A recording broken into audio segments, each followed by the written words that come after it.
All right, everybody, welcome to today's call. It is August the 11th of 2017. The heat of summer is upon us, but the heat of the sales training call is equally upon us today, and I'm excited to do it as usual. Appreciate all of you. I can see a lot of the enthusiasm. You got the message. People are in here early and often, and I'm looking for some help to get it kicked off here today.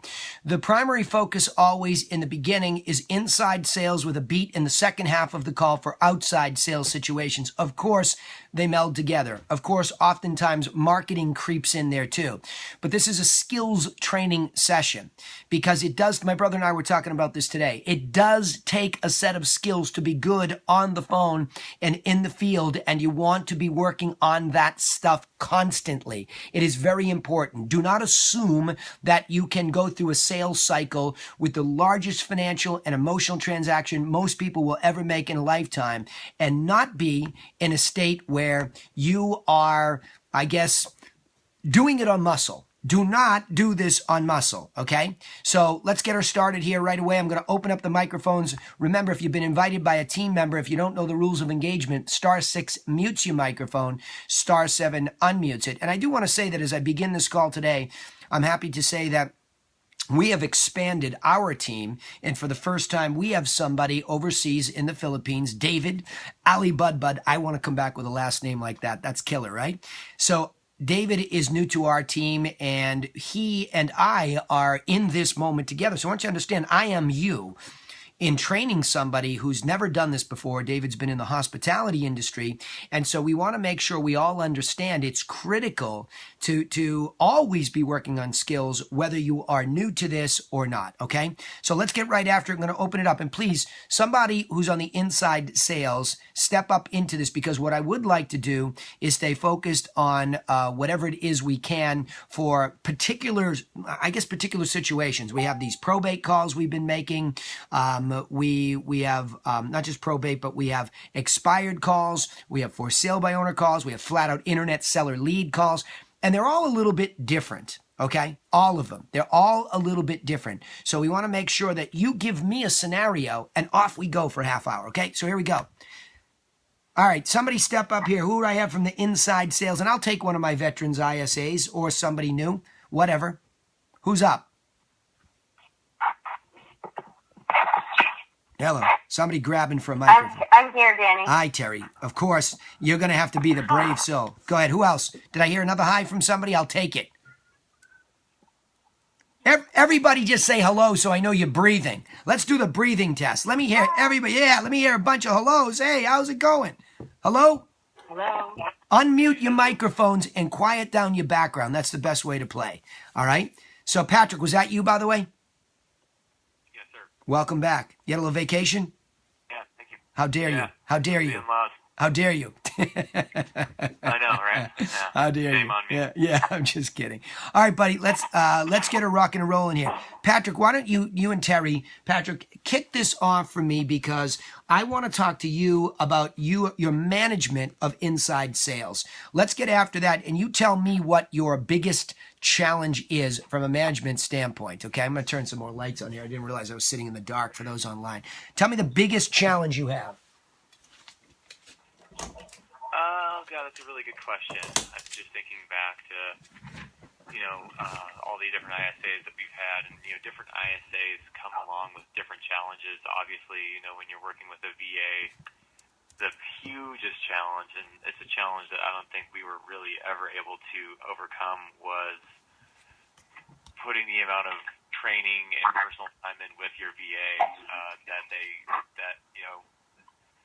will give them the best chance to be as successful as possible. Because I know when you have an ISA sitting in the office with you, you can just have a conversation. You're listening to all the calls. You're much more involved. And when you're going virtual, it's so easy to lose track of what their calls are sounding like.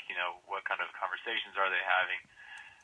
And we are looking to go VA again, so I know that's a challenge I'm going to have. Of course, the company that we're starting up with is saying, "Oh, we do all the training, we do all this and that," but I mean, you never want to put that in someone else's hands. It's just too important. So, biggest challenge for VA ISAs is just the training and making sure that it's a part of your everyday to do the nurturing, move everybody up through the process. But the most recent ISA that we had just wanted to call 400 people a day because he knows he's going to talk to 40 people and get 4 appointments or something. Yeah. Okay. So Terry, jump in on this thing. To jump on in this. So Terry, the importance of understanding, because inside sales, everybody, before we get into actual role playing or skill set training, I like where this conversation is going, because one of the biggest challenges that we have here is, and if you're VA like David is for me, he's remote, very remote, and he doesn't know much about our marketplaces at all until he's done some research yesterday. The challenge becomes that connection to why this work matters. If you're doing work and you don't feel it matters, that's a big problem. Okay. So I think one of the things, Terry, you could speak to this too, because even though you're not overseas, you're not right there in Spokane with Karen. So you're making these calls from Albuquerque, and that disconnection. So Terry, speak to that for a second. How do we get set up with the right mindset before we even pick up the phone and make these phone calls? Because truth be told, like I told David the other day, I'm not unrealistic, especially as a coach, that he's going to be able to sit there for 40 hours a week and blow through hundreds and hundreds of calls and not have brain rot at some point in time. So what we've established immediately is a very interim step where we can get something down pretty simple, and there's some kind of milestone for success. So Terry, speak to that mindset and what is that milestone for anybody, no matter where they sit? It can be difficult, especially because we're all human and we have outside life going on as well. It is a challenge for me sometimes when people are talking about area. Yeah. And Karen has flown me into Spokane, and we did like a tour, but that was one time. Right. And so I've had to, grid map and really study maps to really know the areas so that I can know what I'm talking about when I am talking and not sound like a complete idiot. Yeah. Yeah, which by the way is a strong statement, and a lot of people really get very worked up about whether they sound like an idiot, quote unquote, or not. Right? It's the not knowing. So why is that so important to everybody? Why do we have to be perfectly prepared? Patrick, you can speak to this too, because what you just said is more of a training issue than it is anything else, right? So what's the problem here? Why? The beginning was a lot harder, obviously, for me than now. And when you know what you're talking about and you understand what you're talking about, you're going to speak more confidently, and people are going to really respond to that because it's like, oh, well, she or he knows exactly what they're talking about. I will open up a little bit more. People open up more to me now than they ever did in the beginning. Mm-hmm. Okay. So why? Go ahead, Patrick. Is a huge deal. And confidence is an enormous part of being a really good inside salesperson, going into each of your calls aggressively and, feeling really good about, what you're going to be talking about.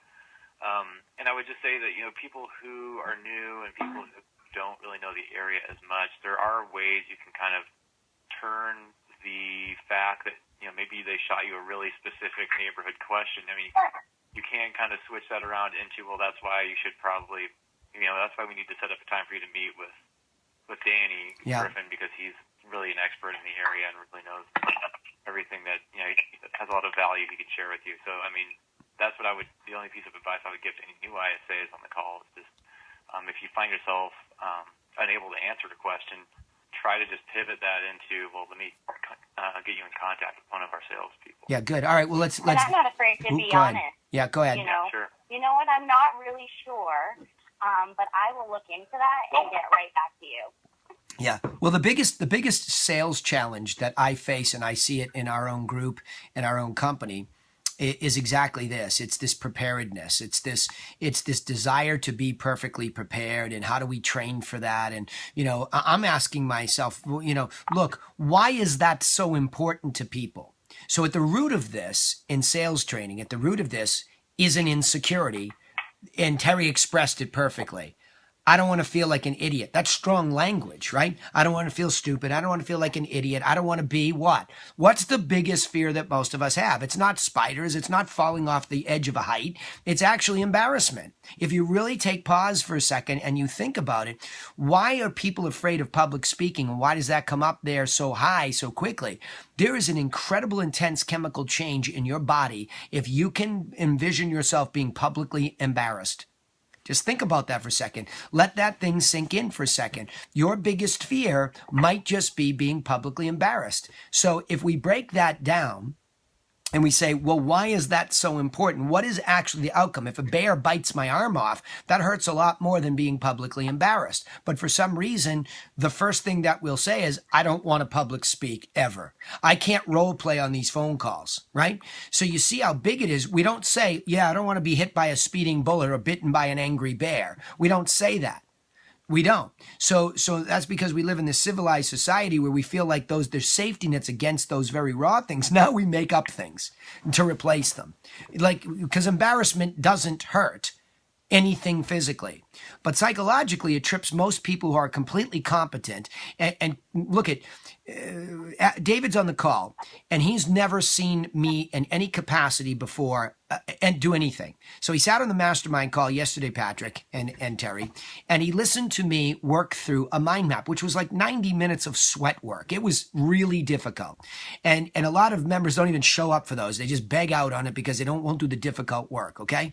So when you get down and dirty, he looked at me and said, oh my gosh, that was crazy. I said, that's interesting. What did you see? What did you hear? That even though you've been doing this for 18 years, you were still in there discovering and working on things all the time. And so there's no such thing as perfect, preparation, even after 19, 20 years. And that shouldn't be discouraging. That should be a revelation that that's the reality of the moment. Okay. So having said that, Doug Converse, are you on this phone call? Yes, I am. Okay, cool. So the context that Doug is talking to me about of wanting to go after some stuff, and Doug, I know I owe you something, so don't let me off the hook right after the call so I could get you that infographic. But it is about the probate situation, because a lot of people have felt a vibe recently that, hey, I get it. One of the ways that we help people is if somebody dies and there happens to be a piece of real estate to sell. For some reason, a lot of you have recently gravitated towards that. Ironically, Terry, on the other end, can't stand them at the moment. So let's go after this probate thing, since Terry, you didn't love them, and Doug, you're trying to go after them, and Patrick, you and I are trying to figure out if this is a viable lead source, right? So there's a lot of meat going on in this. So, Doug, first of all, let's just ask the question, why did probate strike you as somebody that, a situation like that, you wouldn't be afraid to pick up the phone and go after it? Why did that strike you as a viable opportunity? Because one of my investors was doing pretty well with it, but he's not very good on the telephone. Yep. And he has a technique that he taught me, and he has a training that he shared with me. Sure. And it's like a 5-part video training, and he taught me how to go after finding the information and asked me to look for probates for him. 1, the possibility of me getting a listing, and 2, finding him a property that it could be a good flip. Awesome. Wonderful, thorough answer, as you always give me, and I appreciate that. So let's go to, what did you learn? Now remember, let's put the context in place. There are a lot of investor wholesale programs that teach investors to go look for probate opportunities. And the reason for that is they're pre-market opportunities, and oftentimes the person who is charged with disposal of the property, aka the executor or executrix of the estate, or the personal representative as it's globally known, that person a lot of the times finds this to be a hot potato situation. Not all the time, maybe if it's even a minority. But there's a reason why investors gravitate there, because it hasn't hit the public market. It hasn't been, quote unquote, spoiled by an agent where there's been all sorts of promises made just to get the listing. I think that's why wholesalers tend to gravitate towards it. So what you would have seen is potentially a probate script written for wholesale opportunities. And as you said, this guy's no good on the phone. You are. So why don't you take me through a narrative version? You don't have to role play it with me, but take me through the narrative version of what you learned. What are the beats? You said there were 5 of them. What are the beats that you're trying to glean from that? I said there were 5 beats. Well, whatever. You said there was 5 stages to the video training. Yes? No? Did I get it wrong? Oh, yeah, I'm only through the second one. Okay. But basically, it's just talking about what this person's going through, who's, the trustee of the state, what they're going through, and judging where they're at in the process. Have they gone to an attorney yet? How to approach an attorney? Like, I cold called my first probate attorney, and he was very open to the idea. And he said that normally what happens is the family has a friend in the business. But so what I'm thinking is possibly getting there first and offering my skills, you know. And what I'm thinking of doing, Danny, is just if I could just customize a probate package to present to people. Yeah, and Lee, you're on the phone, right? Is that your mic that just went live? Because certainly, if you're here, you'll weigh in on this. Yeah, go ahead. Go ahead. So talk to that a little bit because I just want to see if Doug could share those videos by any chance for one. Most definitely. Well, as long as you're not living in Seattle. Nah, I'm in D.C. I'm cross country. Yeah, well. Okay. So you guys, my email address is Douglas@Avenue Properties, and I'm on Facebook as Douglas Converse. Doug, just send it to me. There, and I'll reach out to you. Doug, easier. Send it to me. Send it to me because we'll give it to the members of the mastermind and the campfire. And in exchange, I'm sure what Lee would be happy to do, because that was the next piece. He has fallen forward with a good infographic that you're seeking. So it'll be a good exchange of value. So Lee, weigh in on this for a second. So Doug's got a couple of beats that he's warming up with here. In your experience on the probate stuff, and I don't know if there's anybody on your team that actually makes the physical calls, but let's talk about what are the beats that you're finding on an inside sale call for a probate situation that have to be hit? What's the experience? Basically they're calling to find out if there is real estate and what's the timeline and get a conversation going. Okay.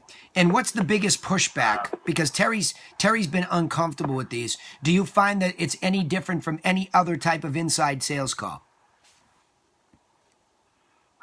No, it's just different. I actually think it's easier than expires because the people expires have been kicked in the nuts or whatever, and they got an attitude.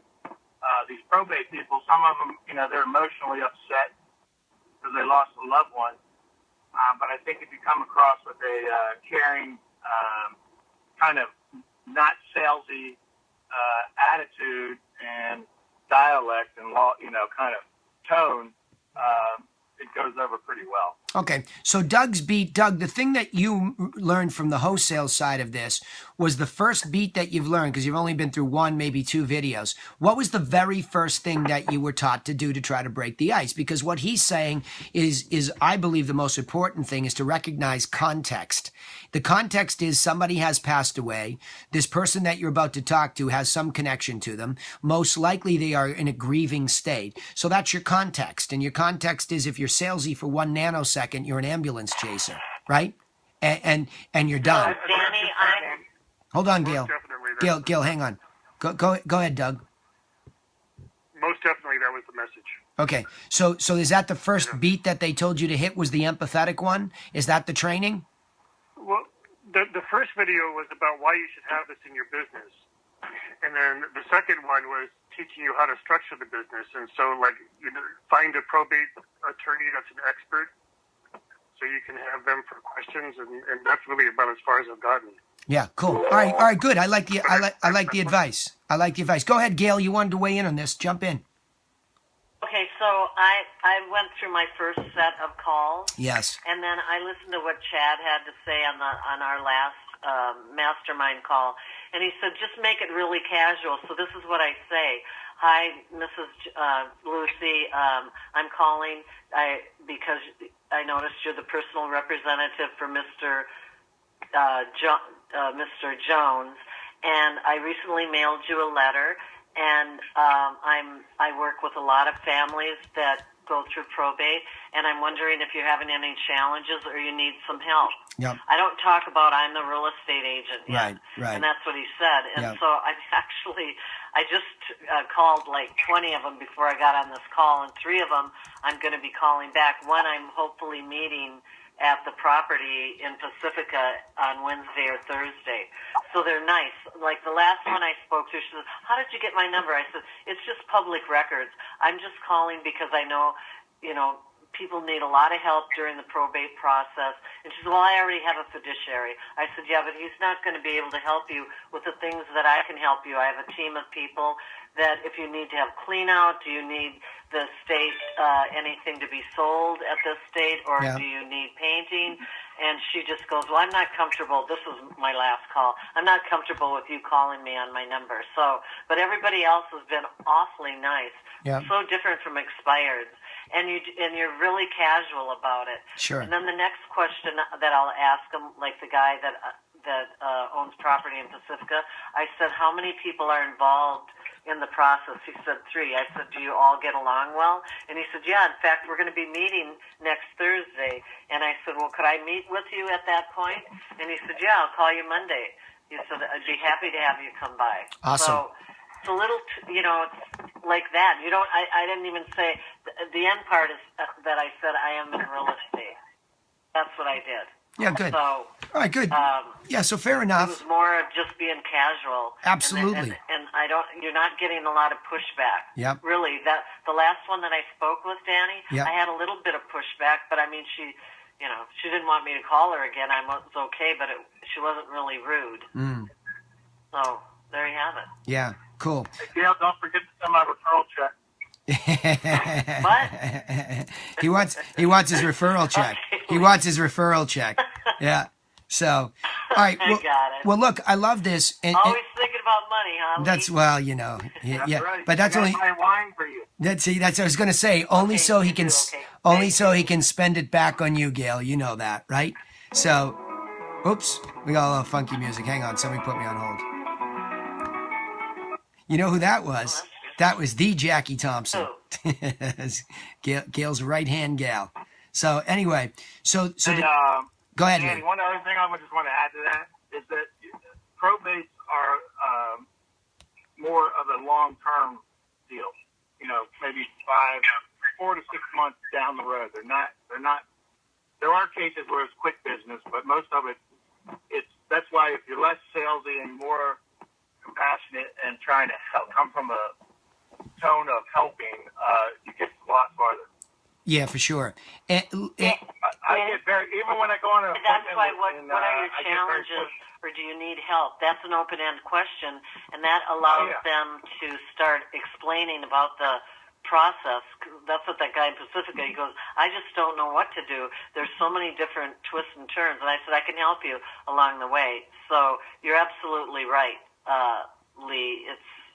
Perfect. It is so different. Perfect. So Terry, go ahead, because I want to hear from you, because these two are saying how comfortable they and their teams are. Lee, I'm assuming you're speaking for your ISAs and you're speaking for Robin, that everybody seems to have gained a level of comfort the way that Gail is expressing it. Is that correct? Is that fair? Yeah, I think that I got 6 ISAs, and I think what I've also come to figure out is that each of them have their own comfort too. So I kind of gear them towards those leads. Okay. I got one of my new she's booked 4 appointments this week alone. Yeah. Of probates? Probates only? Yeah. Yeah. Well, yeah, that's a lot. See, Actually, I'm sorry, 2 probates and 2 expired. okay, well, good. Well, there's the 1-2 punch. And everybody should have just leaned in and listened to that. That's 1 week's worth of work for patients and distinctions that there is success out there if we take this concierge attitude. I'm going to guess that on the expired side, it's there too, Lee, but maybe it's a wee bit more aggressive or not. What's the adjustment when you're making calls backwards and forwards? Because David's on and he's going to do the same, as you know. What's the adjustment? Is it a little bit? Tell me what you think the adjustment is. Yeah, I have the ISAs being a little bit more pushy and aggressive with the expired, and more nurturing with the probates. Okay. And I think I also would say to all the ISAs, don't overthink it and don't overscript it, and just try to get a flow going that's natural. And also keep in mind that they have no idea that you're not sure what you're talking about. So if your confidence is there, then you'll be okay. That's right. Well, because again, you're your own best resource. Geez, I don't know. You know what though? The job here, and I'll tell this to any inside sales agent, the job here is if you feel like you run out of knowledge, then you've done your job because you're there and you say, hey, good news. My job is to find out who will actually talk to us and then to get you to the expert, Karen, Lee, Danny, Gail, right? You've done your job. That's exciting. That's a milestone. An inside sales job is to discover amongst a lot of information who will actually give us the next level of opportunity, right? So the first beat when you're doing inside sales is to say, is there opportunity or not? So Terry, come on back in here because for some reason, this has been very uncomfortable for you. And it just doesn't sound like that's the experience for most people. So let's get on the table the other side of this. What are the challenges of probates? Why is it so difficult? So in the very beginning, I was having a lot of pushback with just angry people. And I had a conversation with Chad, and we went over my intro, and the same thing Gail said, I switched to I was starting out, basically how they put it at the beginning with who we were and so we've switched that. I'm doing exactly what Gail's doing. People are being really nice. I'm not having as many angry people, and they're the randoms, but you get those with buyer lead calls and seller lead calls. That's nothing. Mm-hmm. The problem that I am facing is out of 290 people that we've called for 3 months now, and I went over with Chad how often I'm calling, and he thinks it's incredible the amount of people we're talking to. I am not finding people that are selling property or have even property in the estate at all. Yeah.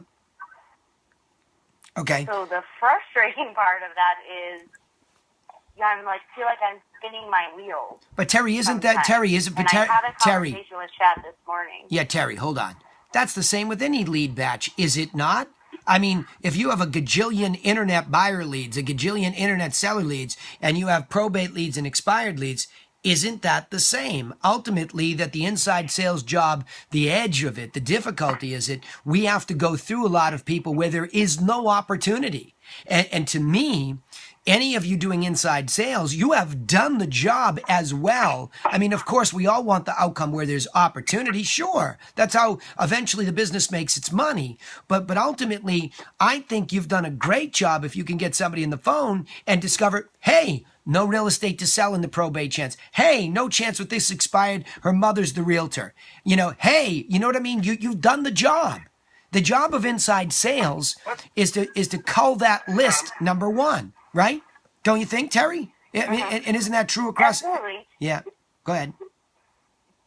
I think that Karen, we're looking at it like, gosh, 3 months, we didn't expect to have somebody closed or do anything like that. Our expectations are not there. But to at least I have one, and it's a maybe, at this point out of all of those. And I think we were hoping to have more people to even follow up with just for the future. Yeah. Well, I think well, but it's way too early. Hey, Terry. Go ahead, Lee. Go ahead. Mm-hmm. I just to play devil's advocate. How many buyer leads do you have that you have from the internet that are active? I mean, the way I look at that is that's a win if you have a list of people and you find out they're not selling real estate or whatever, then you move on and you concentrate on the numbers you haven't gotten a hold of instead of calling the whimsical buyer who won't pick up the phone because you don't know if they're going to buy something or not. Yeah, and I'm still doing it. I'm not, we're not just giving up. I'm going until we get a hold of them. I'm just talking. It's probably not shocked because you do it, but we were shocked as to how many people answer the phone. It's incredible how long probates take me, and just because you're not zipping through them because so many people answer. Yeah. And it was a rough start for me, an absolute rough start. I mean, I was in tears in the beginning, and then I had to sit down with Chad, and we went over everything kind of to figure out what I was doing wrong, not knowing what I was doing wrong, and he went through it, and we quote unquote scripted it. I don't look at it, but I have it sitting next to me, and just my intro and all that But stuff. Terry, I bet you did nothing wrong. Okay? That's Danny talk. That's Danny talk. That's Danny. That's Danny talking. If you're looking for the fact that you did something wrong, that's the wrong pursuit. You did nothing wrong. Could you get better at the skill set? Could you get some insight that you pick up? Yes. But the minute Lee already nailed this. The minute you stop being Terry, and the minute anybody interferes with too much scripting, or everybody's always looking for a problem, nobody's looking for the consistency first. To me, if we make a decision that we're going to go after something, and everything starts with inside sales in this context, right? I mean, you can meet somebody on the outside and they can become a direct prospect, but in this context, everybody starts this way, and you have to pursue them to a conclusion. So you did nothing wrong in my estimation, absolutely nothing. And if you keep looking for something wrong, you'll find enough to paralyze you and convince you there is something wrong. It's sort of like, geez, my arm hurts. I keep looking at it for something wrong. It must be this, it must be that. And eventually we create something that didn't exist to begin with. I don't think you did anything wrong. I just don't think you have enough time under your belt to find the law of averages play itself out. I think that's a 12-month run in any lead source to really, really know why. Because if the sales cycle... And I agree, too. Come on. Because it's, yep. You know what, here's the thing is that Lee said it, and he's right, and he's been doing it longest. It's 4 to 6 months. I mean, and so just keep sending the letters to the people that will do that. And, I mean, if the law of averages... I love that. I love it. It's right. a law. Right. It's not whether you like it or not. It's a law, and it will come together, Terry. And I think we all improve every day on what we're doing because that's what makes us happy is improvement. So absolutely. I mean, you know, in 4 years, the knowledge I have now. You know, Karen said the other day, "Gosh, one day I'm going to lose you to being an agent." The information you have is incredible, and. So I know that this is a process, and I know I need to grow in it, and it's going to get better, like, with time. I just look at it from, you know, we hear all these other people that have got, you know, everybody's talking about it, and they're like, oh, well, I've got this many, and I've got this many, and I'm over here like, yeah, I've got nothing. Yeah. And so, yeah, but you know, for Karen, I feel like I don't want to waste her money either. Go ahead, Lee. Yeah. One, can you put that script up on the Facebook group, and then I'll look at it?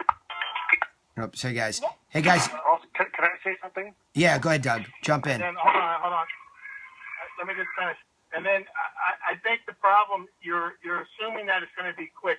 You're going to find out probably the next 60 days that these probates are they move slow because you know, they lost somebody. It's an emotional thing. They got to go to their parents' house. They've got to get it cleaned out. You know, they work. They got stuff going on. So how often are you guys sending the letters? We're assuming we're doing what everybody else is doing, whatever Chad set up. I mean, I think there's the letters going out once a month, and then I'm calling weekly. I went over how many times to call with Chad, and he said calling every day is a terrible idea. He's not saying it doesn't work, but he thinks it's too aggressive. So I'm calling them a couple days after the letter comes out, and because we actually found that calling the day that the letter came out or the day after was awful. More people that were angry. This last batch, because of a personal thing, like I just wasn't working, and so we got delayed a couple days. Those people were the nicest people on the planet. Because I think they had time to review. Wait, stop. You're guessing. I don't like this. I got to stop this. Here we go again, trying to we're trying to frame it the way we want to frame it. Okay? Because I want to break this down into two things. There are two sales mediums. One is a letter series that can speak for us. Okay? That's where you can never, untangle marketing from sales, because good marketing is pre-selling the situation. So yes, Terry, I would agree. Let's take the expired case. I highly recommend that everybody in the mastermind, the campfire, any of the groups that we have are sending out a gift. Okay, that changes the disposition. It's whether that gift language is given verbally or it's given physically with a mailer. that changes the context of the relationship immediately. But I don't want us to get painted into a corner that says, because there are going to be people on here that are taught to, you've got to call these people immediately. I don't like absolute statements, because what if somebody can get somebody in 5 minutes and is highly effective, and then they come on one of these calls and they hear, oh, that's not the way to do it. Look, here's the way to do it. Whatever works. That's the way to do it. And that is going to be maybe a little bit of a different touch and feel for everybody. But here's what I would say. We need to be competent in our ability to make both ways work. And I want to just grab it. That's why I put a big quick stop sign up on this. I get where you're going, and if that's what works for you, great. But here's my premise. The content is just that. And the first thing is, if we want to put it in print, you know, Terry, what a big fan I am of having that piece of content go out to expireds. It says, look, something went wrong. There's no doubt about it. Now, maybe you decided to take it off. I get it. But something still went wrong. You put it on the market. It did not sell, or you did not sell it. Now, unless, of course, you had a panic attack in the middle and you were getting offers, great. But either way, just know that if you expired for one of these reasons, you need to know that. This is a gift of information. I'm going to give you that gift of information. Whether you use me or not, I am detached from that outcome at beat number 1. So you could presumably be looking at what gets mailed to the probate, to the expired. The only thing that has to change is the context. It's the context. Every seller is going to ultimately go through the same thing with all of us. Every one of them. They're going to have to sell a house, and we're going to come in as the expert saying, we have a strategy. We have a plan. This is the way it's going to go. It's not magic. It's not this serendipitous thing. Oh, I kind of like that realtor better, or I think their logo looks prettier. There is a real grinded out plan that we as strategic professional real estate agents can offer them. So regardless of their context, that has to be the meat and potatoes. So what I'm saying is, hey, Terry, it's Danny Griffin calling from the Griffin Realty Group. I noticed that you might be the executor or executrix, whatever the case is, or personal representative of this estate. Now, I don't know if there's real estate to sell as part of the settlement here, but I want to let you know that I sent you a free course on how to organize that property. Okay, that's it. Like there's not. I'm not asking you for anything like Gail was doing. Gail's was perfectly calm and organized, where it was the gift of time and insight that she was offering. It wasn't I want. It was, look, I noticed this. I'm a real estate professional, and I noticed this. So, to help you with no desire for an outcome, I sent you something that I think will guide you. While I have you, what that is a home seller course that shows you, particularly when there's an estate situation, that oftentimes it's a little bit different than a traditional sale, because you have to secure the property, you have to clean out the property, you have to see who's occupying it, whatever the case may be. If that's relevant to you, that's the first beat, and I'm happy to help with that. Right? So you see, it's about the content. We live in a content marketing sales world, and we always have. But now we give it this nomenclature. So in a sales context, understand the value of your content. It's not the value of the level of what you already know or don't know. It's the value of your content. And the more simple and universal that is in the beginning, the better for everybody to broach the relationship, right? To say, look, it's a very straightforward course. It's easy to follow. It's in the mail. It's coming to you. Now, I don't know if you've already gotten it or you will get it, but here's what it is. Now, when you take a look at that, if there are any questions or you need any of my resources, I am here for you. By the way, while I have you, is there a piece of real estate to sell? Because if there is, I'd love to follow up with you when you get the information, right? See, so if they're rude to me on the phone and I haven't sent it yet, I can still send it and say, oh, look, I didn't mean, like Gail's situation. I didn't mean to scare you by getting your number. This is all public information. And as a real estate professional, it's sent to me. So this is a free service. There's no obligation. Why don't you take a look at that? And then, you know, if it's helpful, you can call me back. She doesn't have to. If her business decision is that lady just is put off, she doesn't have to call back. But as long as she leaves or backs out of the tense situation and still gives the gift, it does open up an opportunity for a second call and not to quit. Because you can hear no.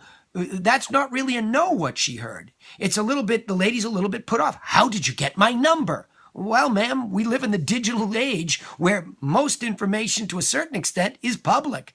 So I'm not here to scare you, put you off. I just want to let you know, in the mail, you just got some of my best stuff to guide you. Why don't you just take that and digest it? Sorry to bother you. Now she makes a decision. I feel a little bit bolder than the rest. I didn't really hear a no, I don't want your help. What I heard was, yikes, how'd you find me? Right? So now she lets a beat go by where there's a week and the information does indeed get there. She calls back and says, look, I just don't want to bother you. But again, I just want to make sure that info got to you. Now, if she gets the same response, look at Gail, I told you don't call me. Good. Now I know I'm not the inside sale problem. I definitely hit the beats. I went 1, 2, and I'm out. I did my job. And that's what I would recommend to every inside sales agent, that they bring it to a conclusion. But for you team leaders, and Lee does this well because he's a great mailer too on top of this, to support the inside sale is the quality of the information. Now, a lot of you guys get off my campus and you get out there and I don't know what you're sending or what you're doing. But the minute you start to diverge away from gift giving, you are throwing away years of intelligent marketing by some of the greatest marketers ever.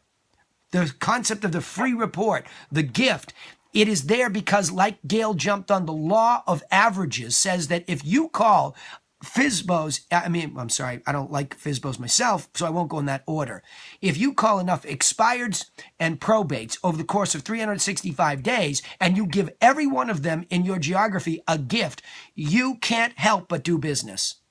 You cannot help but do business. Because you know why? We know that in the pile of expireds, there are definitely people that are going to relist with somebody they didn't relist with the first time. And you got a good shot if you handle them right. Probates, we know that a lot of people that die and leave a property. And they leave it to somebody who probably has no clue on how to deal with it. So we know that in the law of averages, we're going to win some of those. So the point about those, and that Lee has come to this discovery over the last 12 months, along with the rest of the mastermind, is yikes. Why didn't we ever start with a certain law of averages versus a less certain one? I would still make the case that the buyer internet lead, there is a law of averages there too, but we know the numbers and the math work better at expireds and probates than they do at internet buyers or seller leads. Because the internet has become a much more whimsical place to inquire, and it doesn't qualify as good a lead as the definite outcome that an expired and a probate can give you. Does that make sense? That help? Yeah, but I just want to clarify, that's exactly what we're doing. I don't know what I said that triggered that. When nothing that you said. What I was saying was... Process was all I was worried about. Process. I was just like, no, we're doing exactly that. I'm not getting... There's either a concise yes or no. So, I mean, that's definitely working, and I have come so much further from a couple months ago. What I was trying to say was, when I was supposed to make a call, I was delayed a couple days, and the people were a lot warmer because I think they actually seen the letter. I don't know. That's not true. See, that's what triggered me. That's an assumption. And unless you know that black and white, you don't know that to be true. Well, right. So we're going to try it again. Yeah, sure. The first 2 months we're not as warm and friendly. This third month, Karen was like, "Oh my gosh!" Listening to my calls, they were just completely different. Right. So that was the difference in what we have been doing. So we're going to try it again. Sure. And then I can try it again, on the day of that I'm supposed to, and see what happens then too. Yeah. Well, the thing I think I'm fighting for... To be able to talk, Yeah. I think the thing I'm fighting for with your mindset and subsequently, the coaching moment here, I think, is that I would want you, like, let's just say we stripped away everybody's ability to mail anything. Okay? Let's just take a scenario that's not realistic, but let's take it for a coaching isolation moment. I would want to be able, as a guide, to leave everybody listening to this with enough intelligence to be able to be successful without a mailer. So Hey, Terry, it's Danny Griffin calling from Griffin Realty Group. The reason I'm calling is because I noticed that you might be the personal representative of an estate situation where there might be real estate to sell. So I don't know if that's the case or not. Is it? So Terry says, yes, there is. Well, great. Terry, let me tell you this. Situations, what I've come to realize is oftentimes the person in your seat gets overwhelmed. There's a lot to do to even judge what you have and what it's worth and what condition it's in. So I'm calling you to say, if you need services like those, I'm very organized in helping people in your situation, and I'd be happy to help. So you see what I'm saying? Independent of a letter that would articulate the same thing that would support that, I still need to have that skill set and that confidence and that ability to articulate that to that person in that moment. Regardless, I don't want there to be the feeling of a safety net, even though in the same breath, Terry, you know me as a coach, thoroughly speaking, the layers are what make us successful. If we can layer in a really good gift package first, get it out the door like it's an emergency, to the expired, to the probate, to anybody. Get that gift of good, insightful information out the door immediately. That's good best practices. That's layer number one. Layer number two is the ability to say, hey, I sent you this gift. So I just didn't want there to be a lockdown on the sequence of events, right?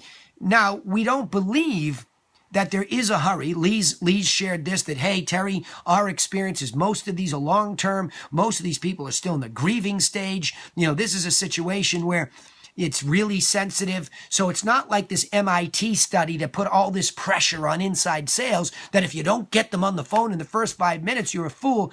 That was equally as absurd and misinterpreted, because what the study actually said is if you got them on the phone in the first 5 minutes, you could simply qualify them, right? Because the likelihood that they'll pick up the phone as time goes on dissipates. So all of this is just conjecture. I can't even say it, right? All you have to do is understand. Sorry, hang on. All you have to understand is that the key is what you say about what you can help with. Go ahead, Lee. You want to weigh in. Go ahead. I was just going to say that the thing too. I don't know about Terry. I'm not sure what they're doing as far as, but like I told you, I put a rule into place with our ISAs that we have to get 3 no's or 3 objections before we'll actually delete the lead out, because I think that some people don't want to be talk on the phone when you might catch them at a bad time. They might just say, don't call me, or we're not selling anything or whatever. But it's funny how the letters keep going, and if you call someone back and you hit them on a good day, then they'll chit chat with you. Right. So I think that you gotta be aware of that and kind of realize that if you get 3 definite no's, then okay, move on. But other than that, just because someone says we're not selling real estate, they might just not want to get you off the phone, and you're done. And if you delete them out, you might miss a possibility there. No doubt. No doubt. Hey, you know what? You bring up a good thing, and I want to kind of get some inside sales in here, too. GVD, I know you're out there today. I always love you, brother. And Brian Grimm, you're out there. Alan, you're out there. I'd love some of my team leaders on an outside sales thing that want to react to this, that when you get one of these appointments and you get out there, let's talk about objections a little bit here. There's what's I think I need to highlight here today. What's come up is very interesting, is that what do we define as an objection? Oftentimes in sales training, you're training people on what to say when you get an objection. How about this? That's a little bit of a spin on that. Are we really being... Can I tell you one? Yeah, hang on one sec. Hang on to it. Because here's the context that I'm looking for. Lee, are we really being rejected, or is it our emotional reaction to the situation? See what Gail's her role play was. The lady said, how did you get my number? She was put off by more of what she felt like maybe was an invasion of privacy. But you notice that she, unless Gail tells me otherwise, she never said, Gail, I have somebody already. I already have an attorney who is a realtor who's going to help me, and that's the way it is. She never heard that. So she never had a rejection of what it is that ultimately she's trying to offer. That's a very big difference, because a lot of you, especially you that are newer to the business, or you've never been rejected on the phone before, let alone face to face, which I'll get into here in a second. If you've been rejected, are you really being rejected? I mean, are they really telling you, stop trying to get my business? If you hear that, then that's one thing. If you don't, I'm wondering how much business we're all losing because we feel hurt, that they were just mean and rude. Is that really being rejected? No, not at all. Not at all. Go ahead, Lee. What were we going to say? And then GVD or Alan or any Brian Grimm, all three guys that I called out. Go ahead, Lee. I had an expired listing agreement this morning before I got on the road to the beach. I showed up. It's a complex, so I had security and stuff, so I was like 5 minutes late. So the guy gave me shit as soon as I walked in the door about being late. I said, well, I was at security. I couldn't buzz in the door. Sorry, blah, blah, blah. And then he says, I'm trying to sell this thing, and I've got X amount of money into it, and I need $425 or I'm not going to sell it. So I started looking at the comps, and he said he talked to a couple other agents, and he said, I'm either going to rent it or I'm going to sell it for $425. I said, okay. What do I got to do to get your business? He says, I'll give you a 30-day listing. Now, the old Lee would have said, nah, never mind. I'm not going to screw with it. Yeah. But I said, okay, I'll have the paperwork. I'll have Robin send it over to you. We'll get it signed. We'll see what we can do. I'll find out in 30 days if we can sell this place for $425 or not. And he was like, okay, send me the paperwork. Awesome. But the old Lee would have said, nah, never mind. Sorry. Yeah. And again, let's talk about that, because the old Lee might have had a disposition of, I'm going to fight everybody who doesn't bend to the way that I do it, and you lose flexibility. You and I have had a lot of conversations about this. So there was a day back when I'll guarantee you that when I bid into something, I started off super flexible. That's what made me successful. And then, Lee, you get these ideas where you're in this lane. It's, oh no. You get a very defensive disposition, and I think the mindset in sales is everything. How can I help you regardless of what I want? There is an ultimate thing that I want. When it works out my way, the best of it, that it can. That's ultimately what I'd love to get. But the difference between zero and that is a lot, isn't it, Lee? Right? Yeah. But it's funny how he said, we put $100,000 into this place, and I said, do you have the receipts? He said, yes. I said, okay, we're going to market it. We're going to try to pitch it, and we'll see if we get someone to step up and buy it or not. But the real comps are around $400,000. So we'll see. We're going to find out real quick. Good. But, I had my technical analysis and everything. And I was ready to go, and I just bit my lip, and I said, I'll have the paperwork to you in 2 hours. Good. GVD, you're on here, and I think also Katie is on with you. I'd love to grab you guys, if at all possible, to say, what does this feel like when there's a movement from Katie to you, and there are challenges where Katie feels a little uncomfortable? GVD, you get in the scene face-to-face, and there's objections. How are you guys dealing with that, especially as you add a real seller effort to what you're doing?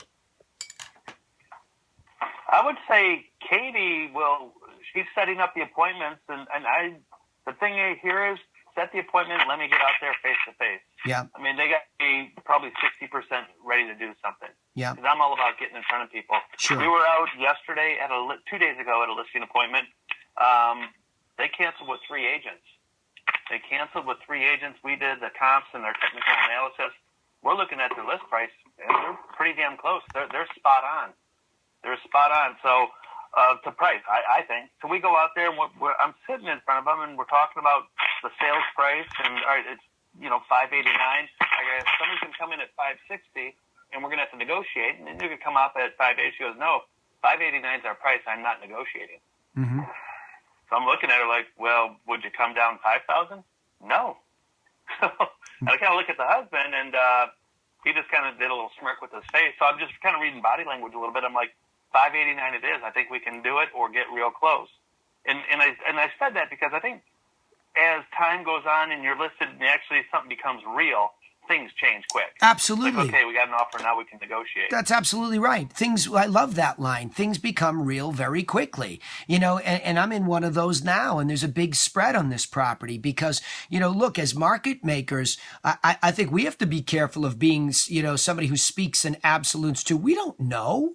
We don't know how this will all work out. And as long as there's a fluidity moving forward, we're so caught up in like what we want and the outcome that we're trying to control and our own insecurities, we forget the flexibility that they'll show us too, as long as we show them some. It's a give, right?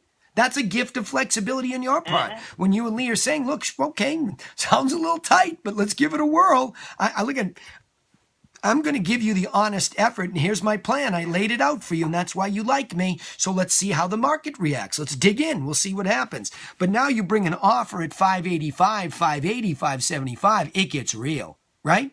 Now it gets real. Because what most people are doing is they're expressing, like we just discovered, their own insecurities in that moment. They think you're trying to hoodwink them. They think, in Gail's case, you snuck up on them. Whatever. It's sort of like, boo! It's that boo moment, right? I mean, why are you trying to scare me? Well, you're trying to do this. Those are all the paradigms everybody sees the world through. So I think if we just take a beat, and as long as it's reasonable, I'll never forget a doctor saying to me, well, what are you feeling? Well, I'm feeling this. And well, and I think it's this. Well, that's reasonable. I liked that because what he was saying, oh, it's definitely this I don't like that. I like somebody who listens and kind of finds their way into that center of the bullseye. So, Katie, your mic was a little hot, but I'm going to undo it again. Katie, tell me a little bit about the biggest challenge that you face when you're bringing somebody out there to him. What's the biggest challenge? Wait, you were cut.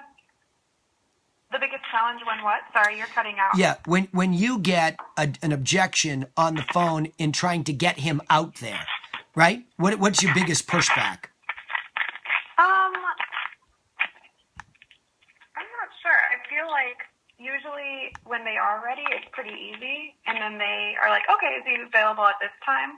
And with the expires, it's actually picked up a lot. And we've got a lot of people reaching out to us for the appointment. Okay. On the expireds because of the mailers? Yeah. Okay. That's good. That's interesting. Yeah, very good. Very good. Well, I wasn't really trying to put you in a tough spot there. I was really trying to find out on the outside, I kind of missed the beginning of the question. You were cutting out. Yeah, you had a weird crackly mic here. I don't know what's going on. But really what it was is you must be facing some objections at that appointment moment, right? So when you're asking for the appointment, what is it? What's the biggest objection that you face in getting him the appointment? Not the easy ones. Don't give me the easy ones. Go to the ones that where really you felt a little bit uncomfortable. Well, I don't know. I can't think of an example. Don't tell me it's that easy. But it wasn't really about pushing for an appointment. Yeah. Okay. It was just like initial lead calls. I'll take that. I'll take it. I want an objection. What's the biggest challenge that makes you feel uncomfortable? Well, recently I got one from a guy, and he was like, well, honestly, I'm working with an agent, but I still think that we should meet up and talk and just talk business. And I was kind of like, well, I don't really know how to react in situations like that. Yeah. When it's kind of like creepy leads that we have. Yeah.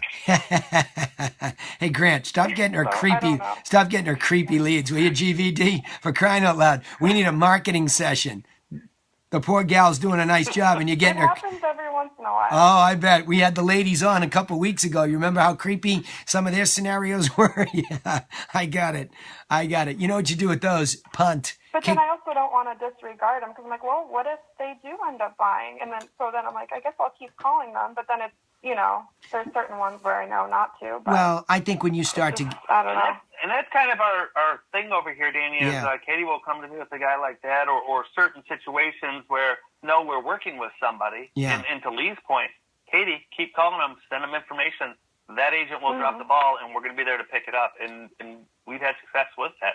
Yeah, for sure. That's actually happened recently to us where they're like, oh, we are with an agent, but then we kind of keep checking in with them. And they're like, well, you know what? You've been following up more with us than the agent we are working with. And then they decide to switch over.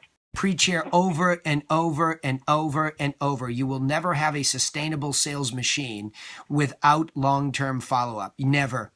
most people will do Yeah. a pathetic job from that inception. Now, they might get lucky and sell it, but they will do a pathetic job with a thorough, systematic follow-up system that actually cares for people. So I think it's a judgment. It's an intuitive thing, too. I think, again, let's leave this call where we started it. The law of averages will really sweetly serve us if we stick with things. But my point with Terry's thing, and not that Terry would have ever quit, it was just, this is one of those nice places to come and be cathartic about our frustrations and solve them, or at least mastermind together where we say, yeah, I feel the same pain. Guy hung up on me. This stunk, that stunk, right? So I think it's nice to have a friendly group where we can be cathartic, get that off our chest, and go back and do it. But what makes us unique as a group of people working on our business, we come to the same conclusion all the time, that you have to pursue them. Even if we go on the outside sale and we meet somebody and we don't get the listing in the beginning because it's so unreasonable, the expectations, that even if we're flexible, they're just still so unreasonable to let it go and let it bake and still see if it comes back to you. And learn that if they got it done, even what we thought was unreasonable, which sometimes happens on this call, and they got it done and we were wrong, it's okay, embrace it. But I also want to leave us with one thing here too, and I did try to get you guys baited into outside sales. It was a little tough today. You guys seem to want to stay on this theme. But I would say this, you have to be hyper aware of your own feelings and misinterpreting a little bit of a pushback as an ultimate and sincere rejection of the offer of service that you're making. That's a big point here today. And I'm not so sure we've ever really highlighted that in the sales training call. So let me reiterate what that means. If somebody says something that challenges you or insults you or makes you upset, and I experience this every week. I get cranky, I get tired, I have a lot going on. Some agent starts breaking my chops about, oh, I used this showing time thing and it was a pain in the neck. You get downright cranky, right? And you want to strike out. But remember, that's the way you're feeling about a situation. It's not, unless you really throw a Rumpelstiltskin moment and stomp your feet by the fire, you really still have opportunity there. And you have to make sure you're not the problem in sales. You have to continue on to persevere, to bring things to real conclusions where you're sure that you did most of everything you could and you didn't lose that opportunity. Until that comes with each type of contact, you're still the problem. So let's leave it at that for this week, is that, remember, do not get in the way of the outcome that you ultimately need to get. And if you're on the inside sales, that's very clear. Did you pursue the contact to a reasonable conclusion? Meaning, there are often times where we're pursuing somebody who becomes a ghost, and you look at the team leader and you say, geez, our system has us, and you all helped me change our system. We've been chasing this guy for a year, and he's not really doing anything. All right, stop chasing him. That's a ghost. Now the owner has the business decision to throw them in an incubation tank where maybe Lazarus comes back from the dead, maybe not. But I think the real point here is bring everybody that you're in a conversation to a conclusion. If there's a little bit of pushback in that initial stage, but it's not a downright rejection of your services, give it a breather, like Terry says. Let the material get there. Put a soft touch on it. Back, right? Make sense? Sure does. Cool. Good work here, everybody. Go out and practice this. Appreciate y'all being here. Really killer call. Good work today. All right? We'll see you on the other side. See you next week. Go out and practice it so we have something to talk about. Thanks, everybody. Have a good day. Thanks. Bye-bye. Bye.